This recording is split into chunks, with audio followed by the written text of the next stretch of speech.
Welcome to McPlum, simple solutions served daily. In this video, I will explain how to play Sea of Thieves for beginners. First, select your ship. A sloop is perfect for 1 or 2 pirates, while a brigantine suits 3, and a galleon is ideal for a crew of 4. Familiarize yourself with basic controls like walking, jumping, and interacting with objects. Your main goal is to embark on exciting voyages, discover hidden treasures, and become a legendary pirate on the open seas. Get ready for adventure. Once aboard, learn to manage your ship effectively. Adjust your sails to catch the wind, drop the anchor to stop, and steer with the wheel. If your ship takes damage, quickly patch holes with wooden planks and bail out any incoming water to prevent sinking. When encountering other vessels, use your cannons to attack, aiming for critical areas.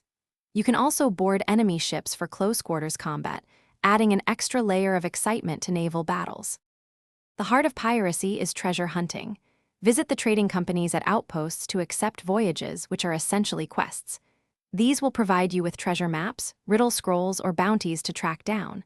Follow the clues to dig up chests, collect valuable items, or defeat skeleton captains. Once you have a haul, return to an outpost and sell your loot to the respective trading companies.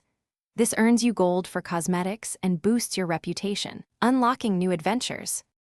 The Sea of Thieves is a shared world, meaning you will encounter other player crews. These interactions can be friendly, leading to alliances, or hostile, resulting in epic battles for loot. Always be vigilant and ready to defend your treasure or pursue another ship. As you complete voyages and sell loot, you will gain reputation with the trading companies. This progression unlocks new cosmetic items for your pirate and ship, along with prestigious titles, allowing you to truly customize your legend. Thanks for watching. Stay juicy and subscribe.